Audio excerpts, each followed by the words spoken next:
Yes, ladies and gentlemen, I know we had a week off, but I'm a busy man and I had to go on holiday to Cornwall. So I'm sorry to all the millions of viewers throughout the world who had a week off, but I need my rest as well. But 6 to 1 Premier League show is back with a vengeance. I've got some great guests and we are here today to discuss all of the great topics on the 6 to 1 Premier League show on FTV Sports. Never give up on us. Now we're on the road to Europe. Right now, all our dreams can be made. And we'll be kings of football again. England! England! Excellent. So I'd like to welcome back to the show Adam Daniels. How are you doing today, mate? You okay? Yeah, not too bad, mate. Not too bad. Bit tired, but happy to be here. That's it. You're not tired anymore because you're on the 6 to 1 No, football that's show. You're it. ready to I'm go. buzzing for it now. I'm buzzing for it. I'm drinking a coffee. I think this is the most animated I've ever been. Linton Nightingale, I mean, just a staple member of the show now. I mean, you are part of the furniture, aren't you? Something How like you that, doing? Yeah. I'm really good. Thank you for having me on again. I haven't Excellent. got much else to do, but yep. Well, thank you for coming back on. And making his debut on the show today, Alex. How you doing today? All the way from Oslo? Good. Everything's good. Nice and cold, and ready to go. And you got your Man United shirt on there. Is that a Man a United little shirt bit, on there? Yeah. like Superman. Just gotta bring it out once in a while. That's it. I mean, back in the day, you might have been more confident about things. Now, not so much. But, I'm sure we'll get into all of these points. So, the first thing I want to go off is obviously the biggest game of the weekend. It's Liverpool versus Arsenal. So, my question to you guys is, if Arsenal win this game, can we seriously start considering Arsenal as top 4 contenders? And pie in the sky, even can they challenge? Okay.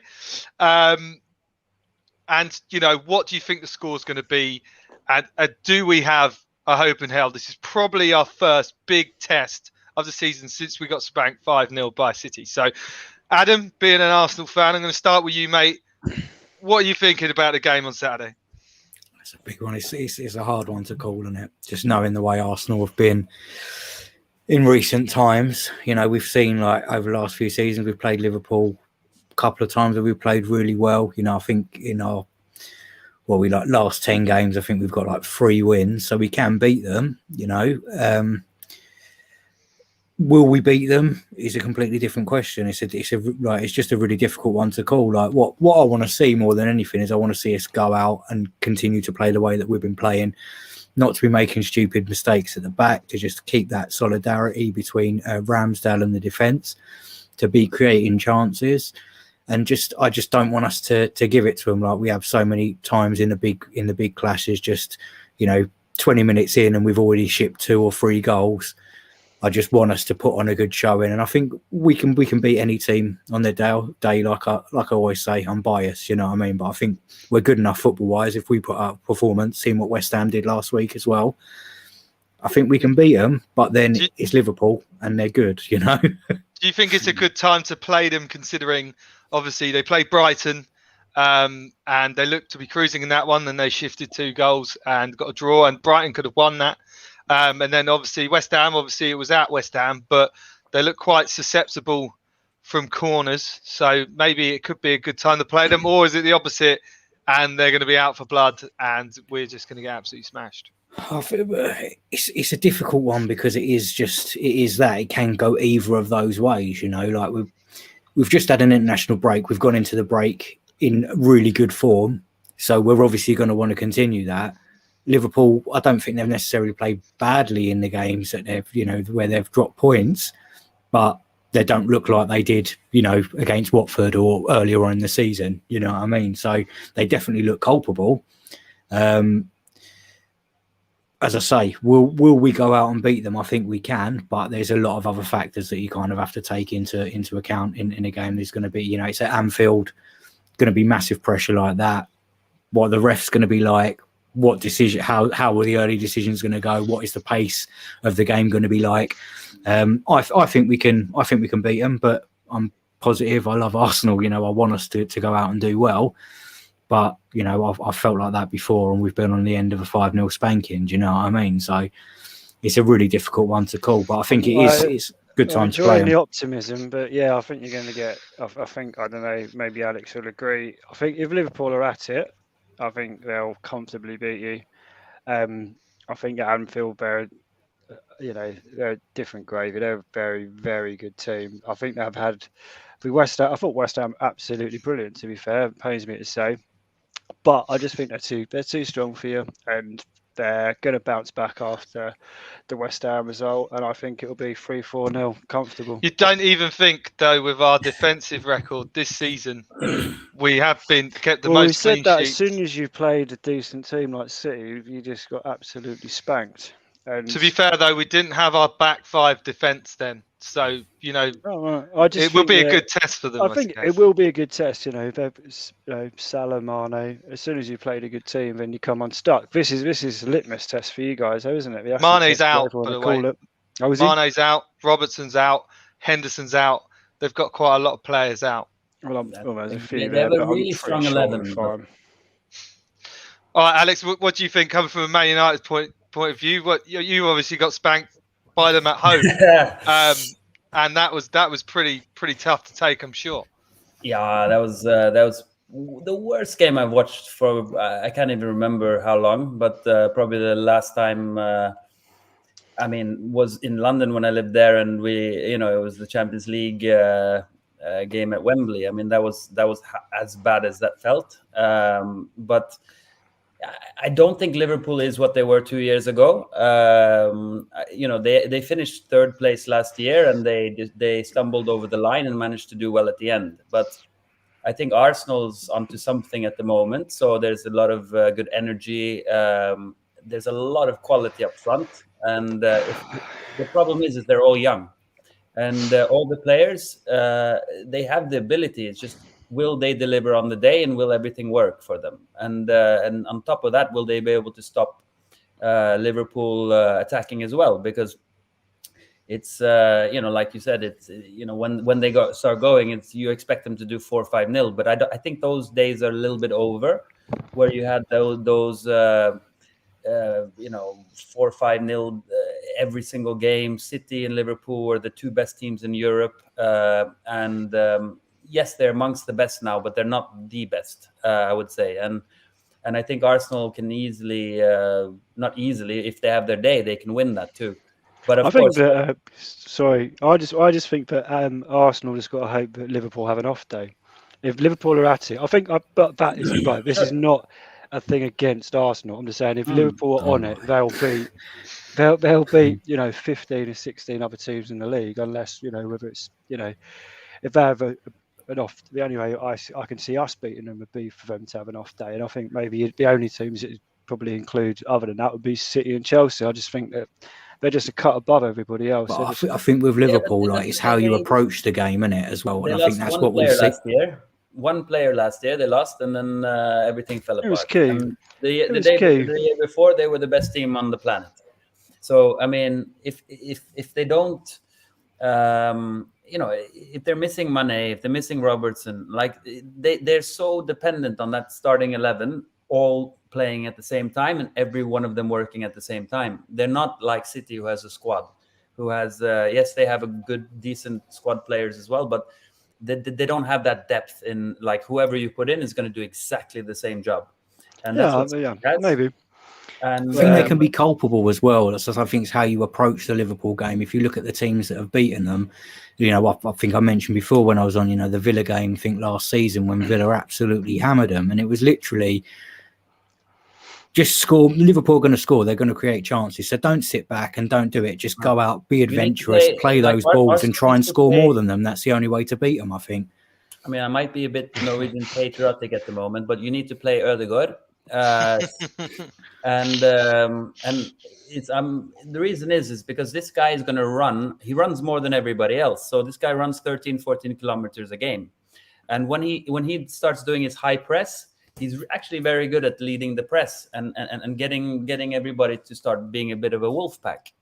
And so I think if you're going to beat Liverpool with them always keeping the ball, playing out, you need to press them high, and you need to have somebody who's running more than them, and he will run more than pretty much any player in the Premier League. It's statistically that's what this guy does, and he's got a nice little touch.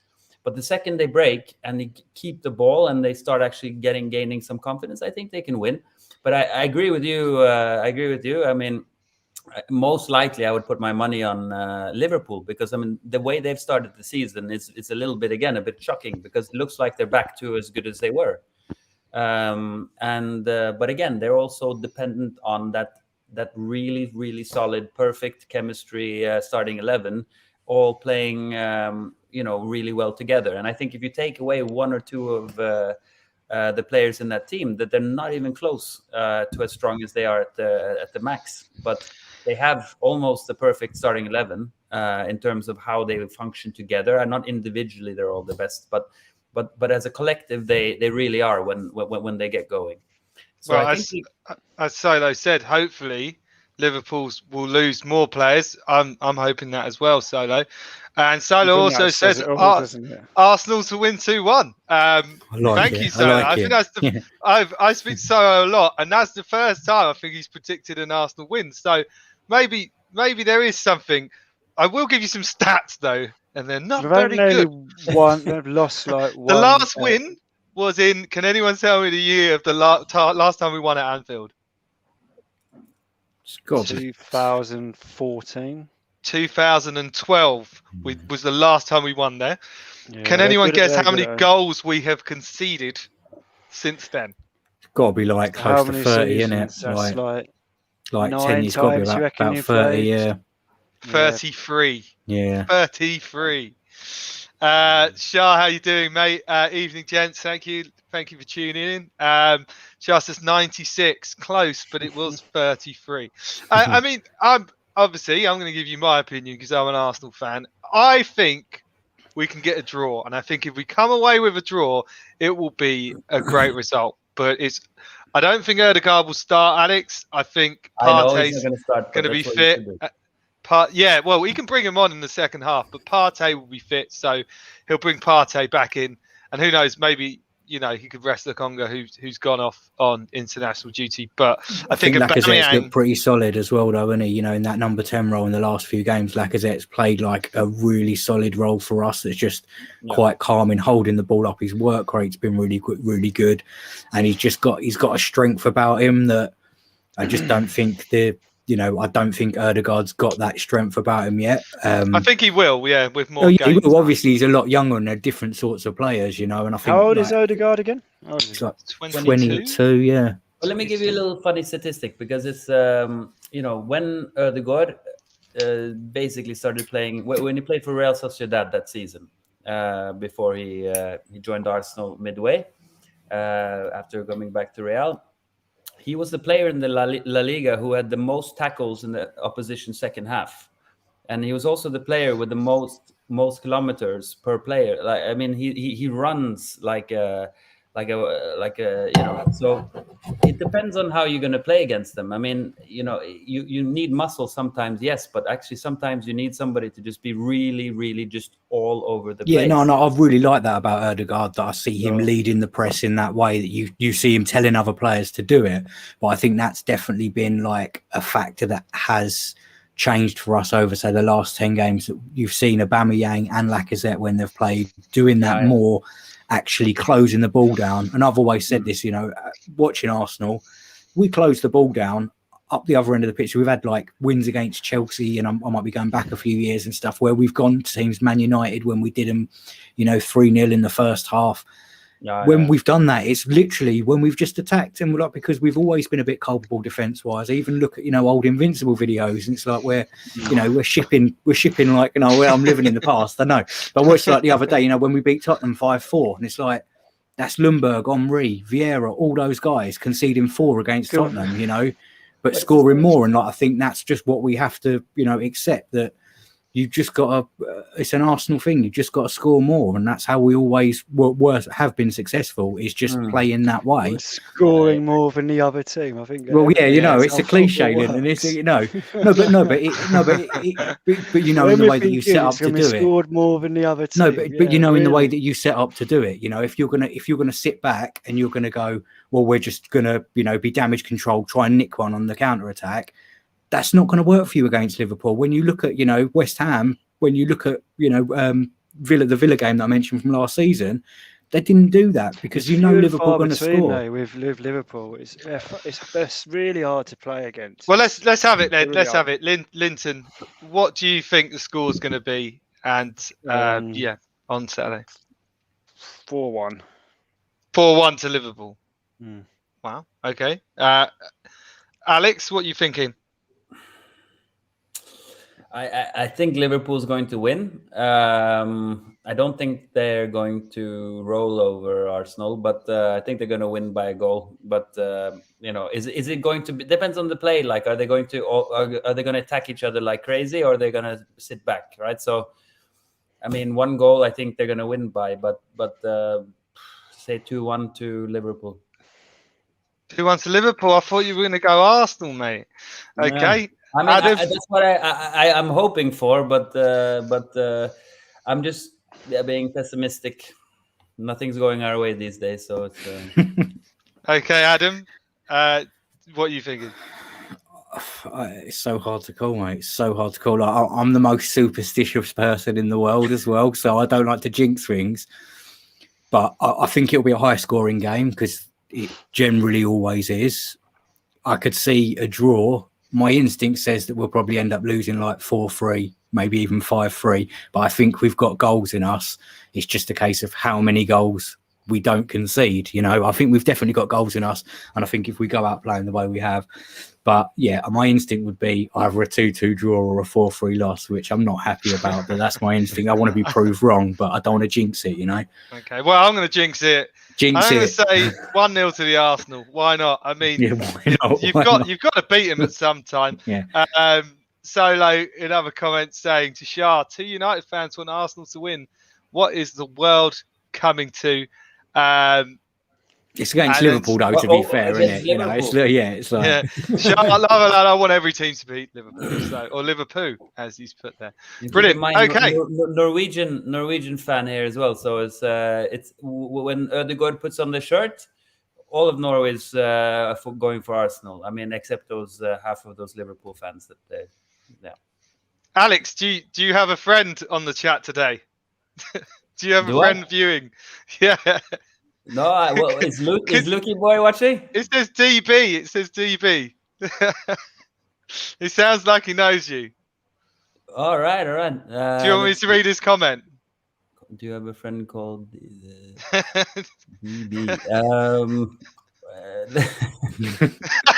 What's the comment or not? The comment is the comment? Oh, Alex, you found it. It's terrible. Don't know who that person is. Oh, okay, yeah. That's your cousin. That's your cousin Luke. It must be. That's Luke. It must be.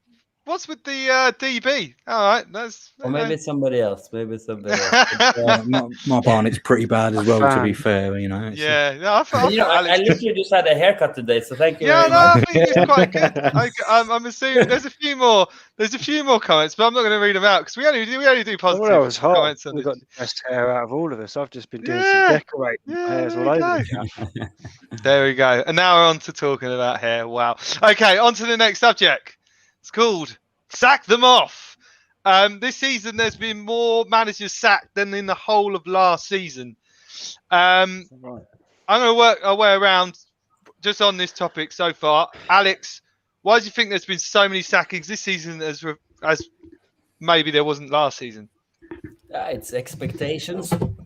Expectations for a team being higher than they deliver. And I think that most of the teams in the Premier League have boards and owners that are playing like fantasy football, so they literally make a decision like this, and some of them don't think long term enough. And I understand it's a results-based business, But when it comes to the owners in the Premier League, I mean, they are just playing fantasy football. So if they don't get a result for 2-3 games, I mean, you can suddenly get rid of it.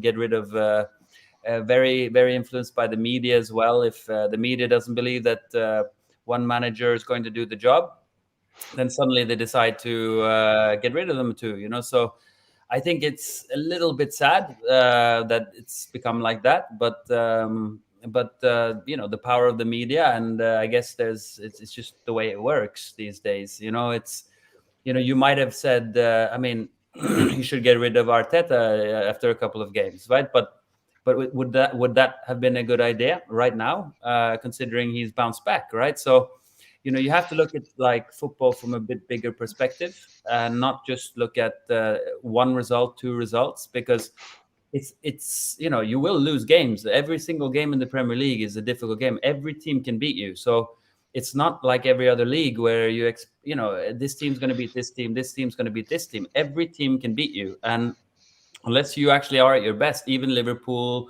City, Chelsea, United, like all the top four from last year, if they're going to if they're going to play against anybody and they're not at their best, they're going to struggle if the other team delivers. So it's just a coincidence that a lot of these clubs, like like Tottenham, everybody was talking about before the United game that Ollie was going to lose his job, and then suddenly who loses his job, and how many games did he get?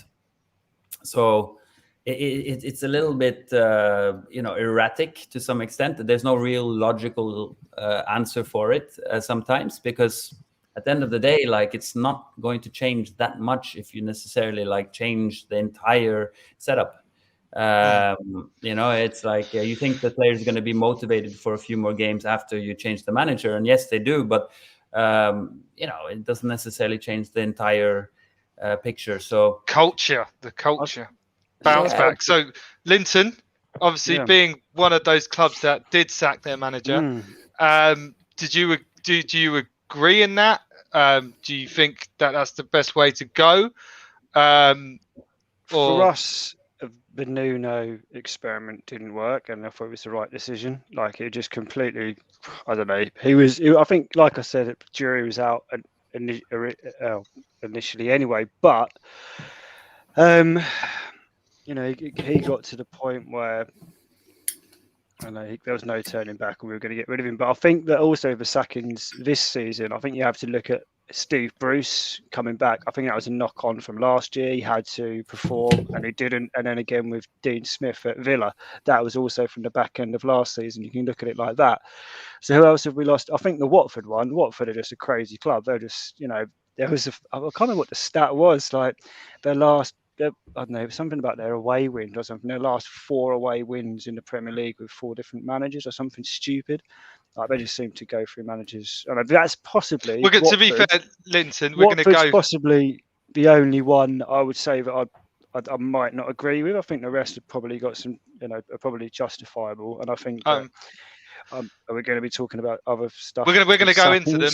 We're going to go into them in detail. So that was just mainly on the stats. Fine, don't worry. I don't. Okay, so to answer the original question, I don't think it's been an obscure season. I think that it's just a knock-on effect from last season, and I think that the Spurs one, it was the right thing to do, because it was world-class. And I think also, if we had Conte saying he was interested, I think we were like, hang on a minute, if Conte's interested, jump ship, you can go. Trust the process. Adam, do you think there's been too many sackings? Did you think that, like what Alex said, that Arteta after 3 games should have got the sack? Or, and obviously, first of all, speaking to a man who, in terms of Arsene Wenger, I don't think he should get the sack. I don't think he should. No, I agree. I agree. A lot of people did.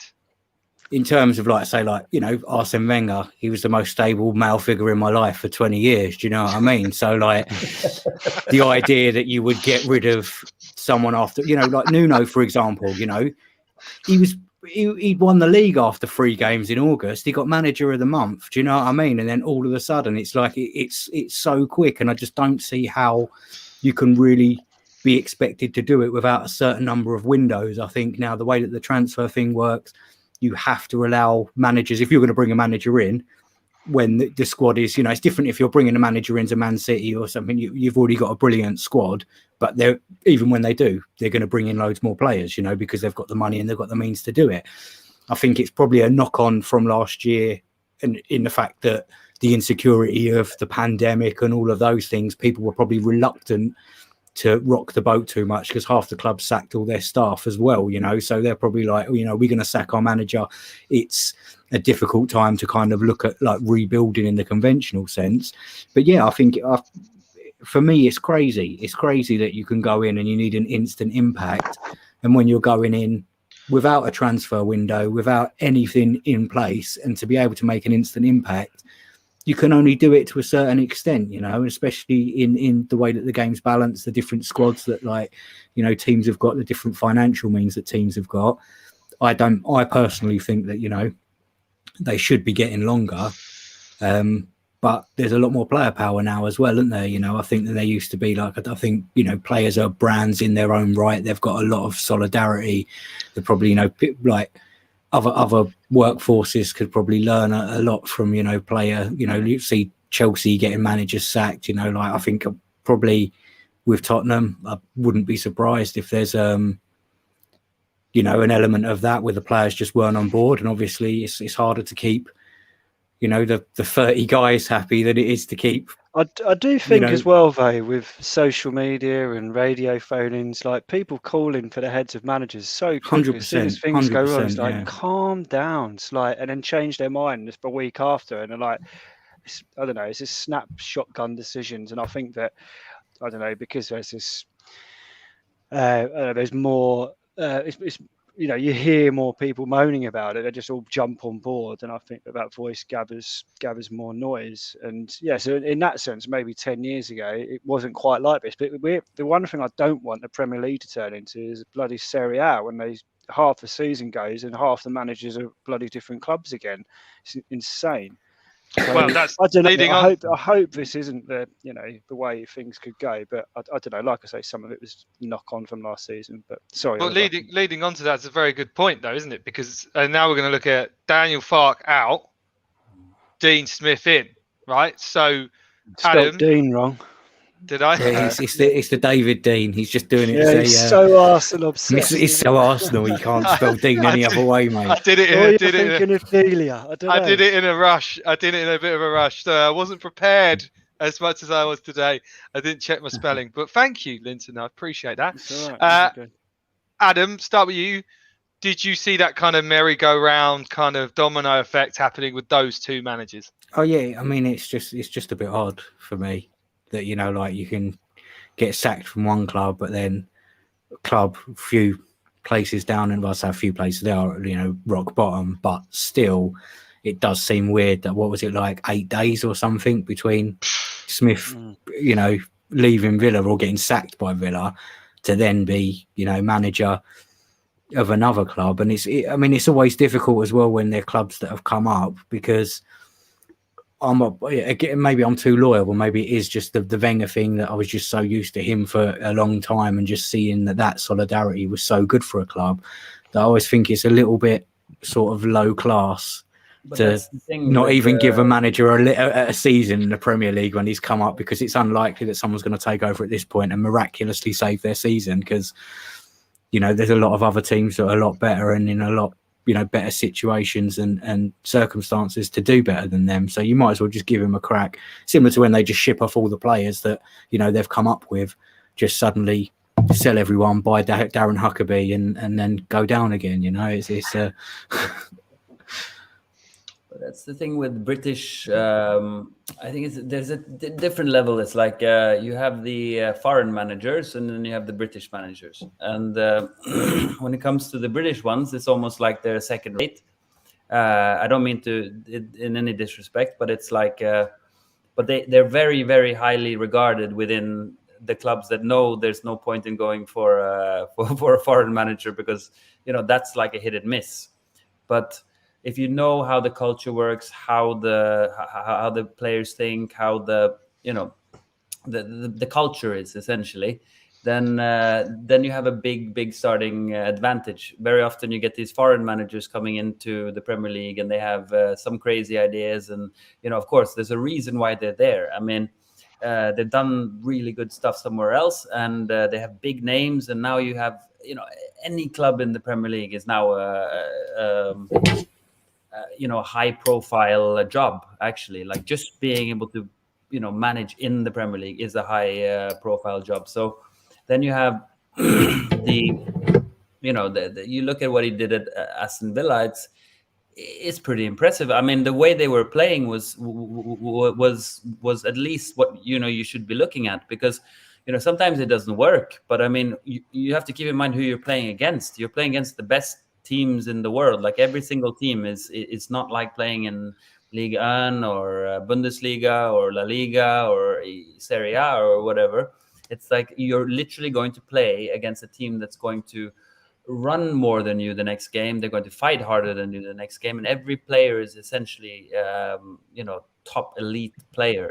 So it's not that easy to win every game. You can't win every single game. It's what we saw 2 years ago with City and Liverpool doing these record numbers. That's not going to happen this year. It's not going to happen. Like, City's already been beaten, like Liverpool's already beaten. Like, they are beatable. They're not the best team on the planet anymore. And if they're not, maybe, I mean, they might be, but I mean, you're literally playing in they're going to make this Super League. The Premier League is the Super League, and when you consider that, I mean, sometimes for smaller clubs, Norwich, they're expecting to go down, but they want to go down with a manager who's going to actually build a good playing system, something to work further with. I mean, I doubt they're going to think that they're going to stay up, but I think they just felt like they need some new blood. And the problem is that, especially, and this is a difference, I think, like, English media is so harsh when it comes to managers. They judge on one game, and one game you should lose your job, or 2 games you should lose your job, 3 games, like, it doesn't make sense. You're looking at rebuilding a philosophy, rebuilding a culture, like setting something that's, like you mentioned with Arsene Wenger.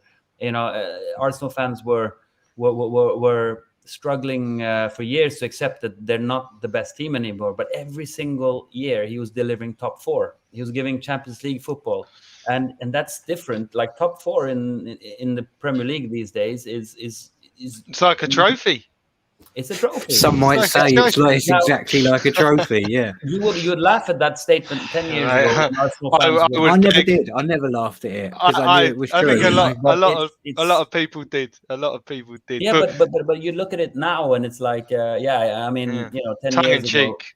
United was dominating under Fergie, but like, at the end of the day, like, it's not like he won every year, and there was always a challenge there, But he was at least good at keeping the team on a par, which was at least going to challenge, That was when the game was the most beautiful. Unfortunately, I also see this is what we've got to this point, and those kind of things don't happen anymore. You don't get managers in the job for that long anymore, and that's never going to happen again, as probably this season has shown. Is a great example. Be More Drew, thank you for your comment. Well said, Adam. COVID and the stick togetherness mentality definitely put a lot of clubs off from sacking managers, and obviously now they don't give a shit. So they're out the door. I'm coming to you in a second, Linton. Don't worry. I was going to comment on that comment. It's okay. All right, what were you going to say? Sorry, mate. No, I was just going to say also with Nuno as well, like the fact that in our stadium, in Nuno's last game, the fans properly turned on him and also started calling out the board as well, which is, if you call out the board, they're not going to, the first thing they'll do is look really firm, and they'll be like, manager's got to go. And fast, I understand. Smoke and mirrors tactics. Look elsewhere. It's not our problem. But anyway. That's Well, another there you thing. go. You got a world-class manager now, so it doesn't matter, does it? have. Fark, I understand, had lost the dressing room and lacked ideas, probably, but I mean, last season everyone was raving about him. Smith is a sacrificial lamb. I actually thought Smith's sacking was harsh, but to the richer owners who want big, sexy appointment now, the Toon have the Saudi money. So, very good point, Linton. Did you think the Dean Smith sacking was a bit harsh? Potentially, I don't know. They spent a lot of money, didn't? I think another thing with it is, he didn't get the time that some of his signings had the time to bed down in, because he made some, quite a lot of signings, and they haven't quite performed. And I think it's a bit harsh on Dean Smith when he hasn't been given the time when his those players will be. So you got, Ben Deer, Ings, the lad Lip Bailey, the Jamaican guy they got. They haven't been great, and now they need a bit of time to bed in. And I think that I still think they'll do well. So perhaps a bit harsh. Gerrard coming in. That's what I was going to say next. So on to obviously. Because I was talking about Farker. I thought that was a strange one. He wins his first game and then gets sacked straight away. I thought that was harsh, but obviously the decision was made before the game. They're probably like, for fuck's sake, why has he gone in one? Yeah. It's like absolute idiots. Yeah. I read it. I was like, they won a game and then now they've sacked him. But they've set it up purposely, but maybe they knew Dean Smith was going. Maybe, and that's who they wanted. So, Gerrard, what do you think? I'm glad he's back in the Premier League. He's done well at Rangers, isn't he? What else can you do up there other than, I don't know, there's only two teams up there. Well, it's just everything against Celtic, isn't it? I love Gerrard. I think he's great. And do you think he'll be successful? I have no idea. I've literally no idea. I don't know. Do you think it's a big step, because obviously, like you say, it's Scottish Premier League, and then you've got the Premier League. As Alex was saying earlier, it's almost like the Super League. Like maybe he might struggle.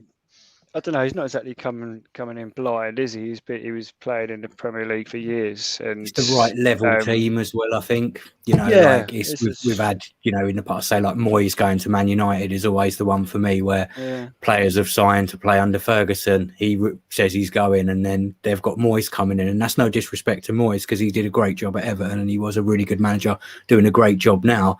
But just from that level and that calibre of what those players expect, you've gone from having Sir Alex to having David Moyes. Now, you look at Lampard at Chelsea compared to Lampard at Derby. I think Gerrard going in at Villa is the right level for him, where the players will respect him. They will do. And I think he could be really good, but you don't know, do you? We could have another Lampard on our hands. Exactly. It's a weird one. Was Lampard that bad? Was he that bad? I mean. He wasn't. He wasn't, but the expectation's so much higher. And, I think he did a good thing with the young players. Players probably looked at him the right way, but it wasn't enough. Now, coming to club level, listening to what Gerrard said, in his interviews, he's saying all the right things about, Villa, the sort of club they are, the people around him. He's obviously been under some good managers in his time, so he's got a good, solid network of people that he's played with and that he's played under. Him coming into Liverpool now is like a poison chalice, same as big Lampard going to Chelsea, because you've done so much as a player. The expectation is so high, and to manage that group of players, we're going in at Villa where they are.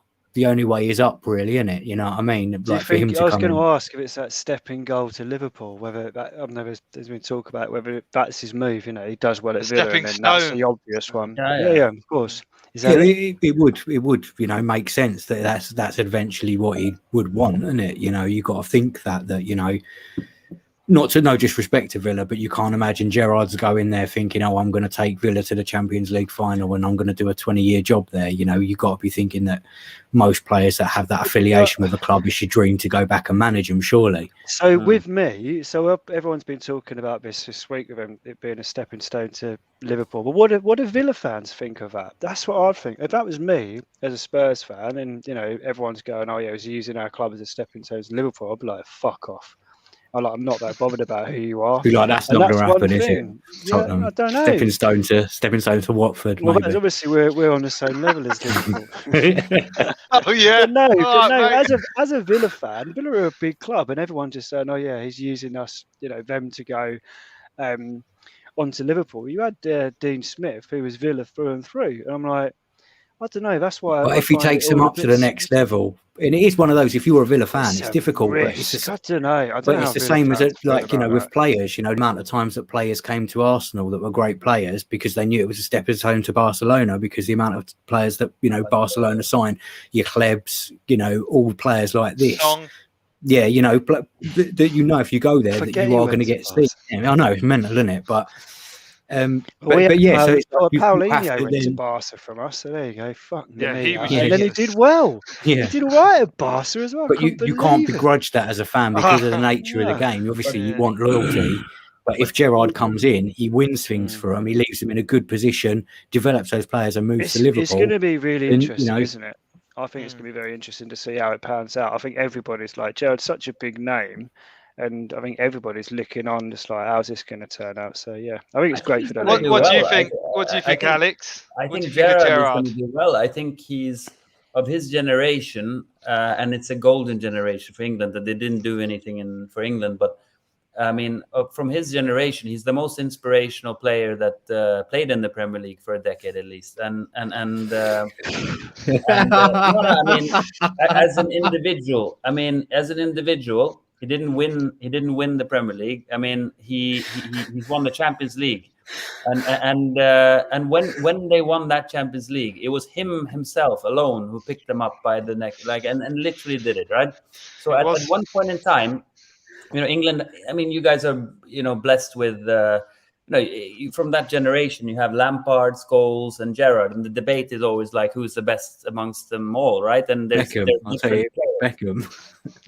Yeah, but you know, we're talking about. Yeah, no, I'm only joking. Beckham, I'm joking, mate. Beckham too is amazing, but as you know, central midfield players essentially, like where I mean, they all played like sometimes on the right, sometimes on the, you know, they were all, but as you know, I think his biggest quality sometimes was his leadership skills. Actually, you know, he was that guy who ran into a wall and got up and ran straight into it again. You know, so you know, in terms of actually an inspirational person who can do well as a manager, I think he's got all the characteristics as a personality. And what's his favorite song at the moment? His favorite song is "I'm Not Your Stepping Stone." Yes, got it in there. Thinking of that for 5 minutes. Clean Drew. Tottenham would be a means of scraping shit off your boots before your dream job. Laugh out loud. Probably the best comment of the show ever. Sorry about it, Lyndon. All right, so we move on. So Eddie Howe. Have I spelt that right? I hope so. He is at Newcastle now. That was the whole good signing. All right, I'll start with you, Alex. You think he's going to do well? Absolutely. This guy, what he's already done, what he did with Bournemouth was amazing. You have to look at what he did there, and it got to a point where there was no challenge for him anymore. He took them to where he could go. But again, that's case in point of believing in one manager and their system, and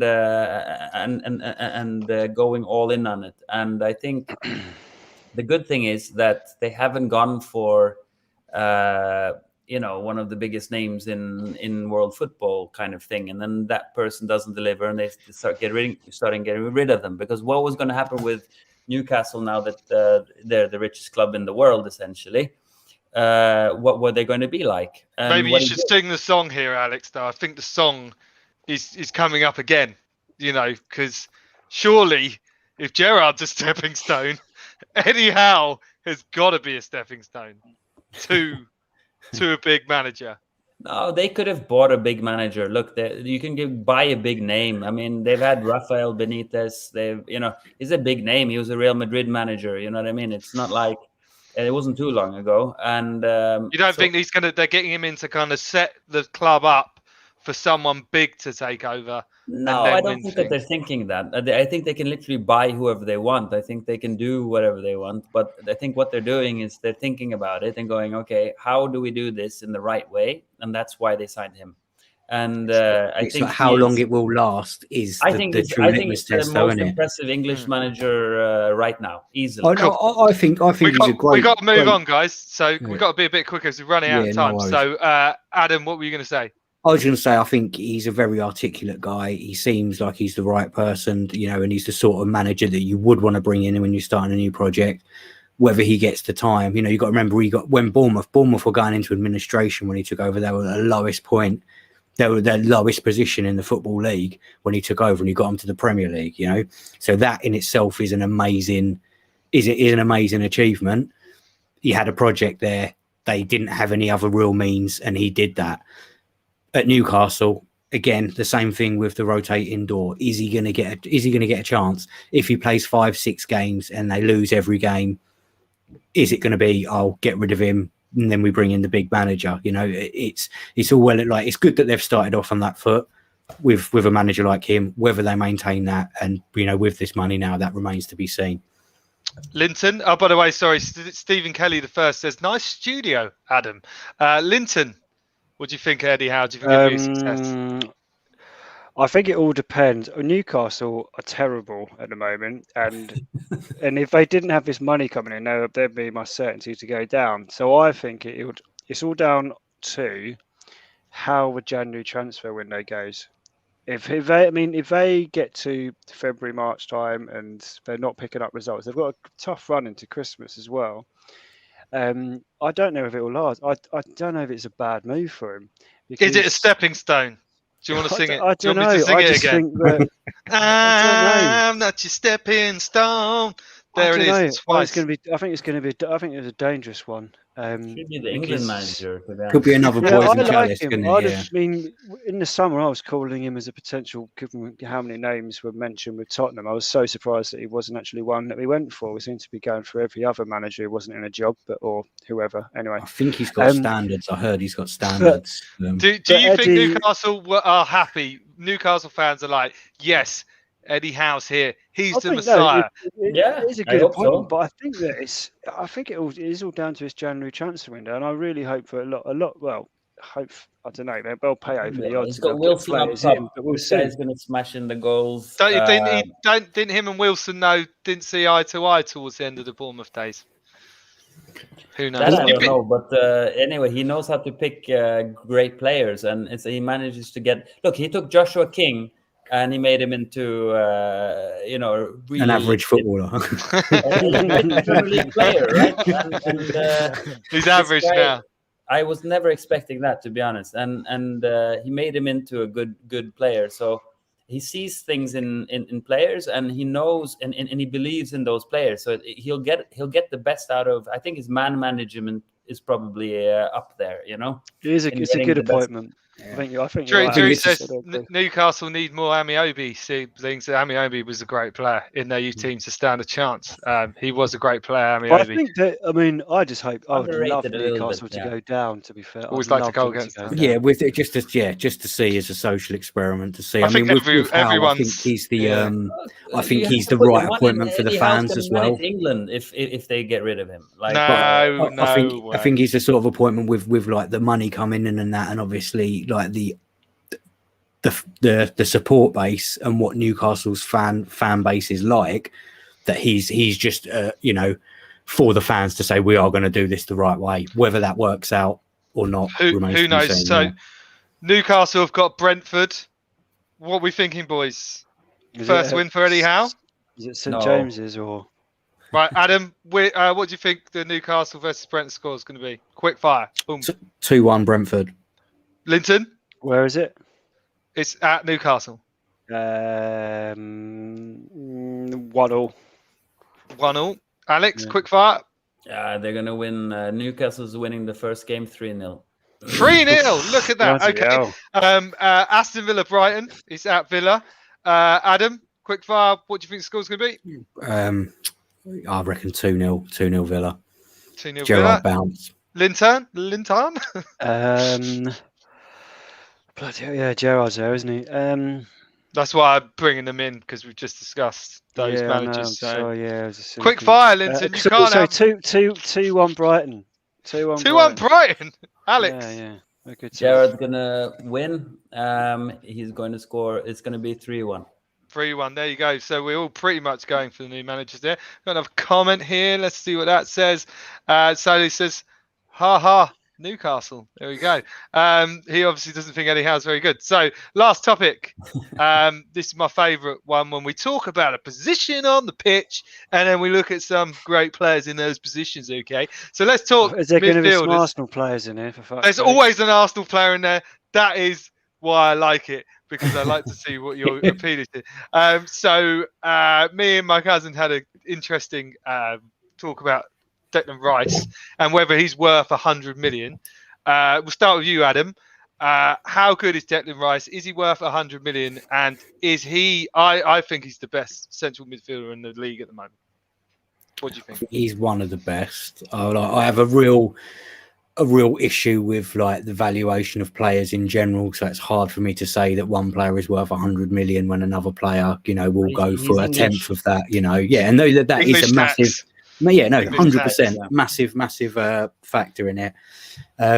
Judging on the players that are going for 100 million at his age, he probably is worth it. You see what he's doing at West Ham as well. That's no disrespect to West Ham because they've got a good thing going at the minute, but he's not sitting in around loads of other people. He's been a real leader in a team that, a few seasons ago was constantly struggling. They've had, obviously it's early days, but had a good season last year. They're looking solid. They've just beaten Liverpool. They look like they are in an exciting place in terms of project, I think because they're just starting to actually see some of the fruits of, some of the young players. And yeah, I like him as well, and that's always a big factor when you just see what a player's doing. You see, how they speak and how they carry themselves off the pitch and how they talk about the game and themselves. And I think he's a likeable player. I don't know about the valuation just because I don't think probably any player's worth 100 million, if I'm going to be completely honest. But yeah, I like him, and I think he's quality, and any team you go to would be lucky to have him, I think. Linton, do you think he's worth 100 million? Is he the best midfielder in the league right now? And yeah, what's your opinion? He's, you don't say he's the best midfielder in the league. He's one of the best. I mean, I think I personally think he is the best at the moment. The way he's playing in his position, he's good. Yeah, in his position, central midfield. I don't know. Well, yeah. Who's better? Who's what than Rice? I don't know. Who do you want to talk about? You look at, it would be Liverpool, or if you look at City. If you want to look at, central midfield.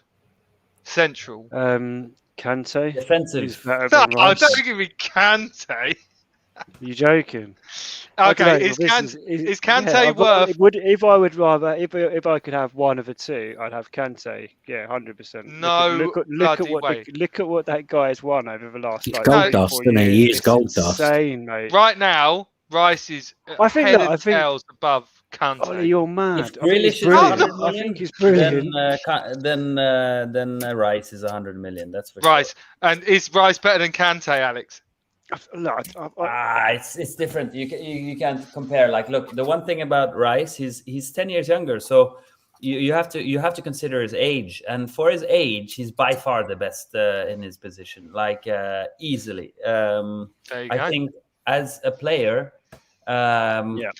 Do you think Man United, if they had have got Rice? Oh yeah. 100%. Things might have all been different. So I've got a comment here from Solo, who says 100%. Fred 100%. 200 million. If you're paying 100 million for Rice, Look, is Fred that good? A market value is what somebody is willing to pay, right? So well, class Fred. I think get it right for Rice, if we could take away Fred and McTominay and you just put Rice there, I think it's like 2 in 1, and then you get Rice is. I agree with you, Ollie. Like he is the shit. I mean, this guy is so good, and you have to look at it a little bit from what this guy has been doing at West Ham. He's not playing in one of the big clubs. He's playing in West Ham, and he's made West Ham into a contender. And then you look at what he did for England. Like this kid, he's just a kid, and England made their first Euro final for quite a while, right? So he was a constant in that in that midfield. He was the most constant in probably one of the most talented groups of players on the planet. Which is I totally agree, Alex. But we're running out of time, so we've got to speed it up.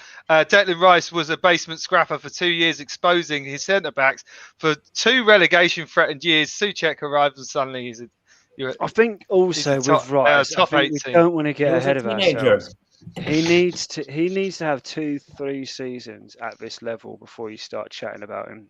Okay, I tend to go with Alex. I think he's ready and world class now. But Pogba, what the hell has gone on with Pogba, Alex?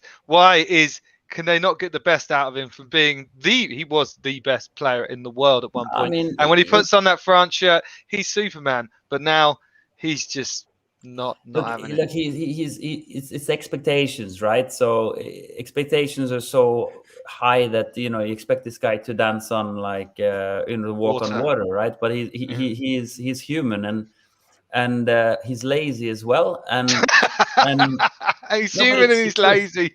He is lazy. He doesn't run back. He doesn't chase he doesn't chase when he loses the ball as if he's going to lose his life, and this is what he should be doing.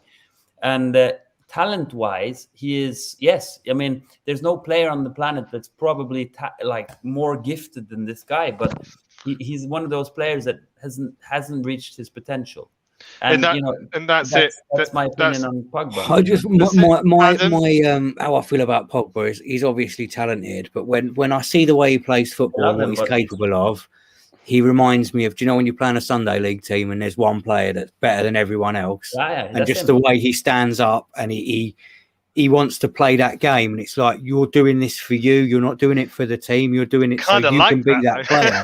No, I kind of really like that. It is that analogy for me because I've played with players. Obviously, I've not played with players on Pogba's level, but I've played with that same comparison. When you've got played with me and Linton.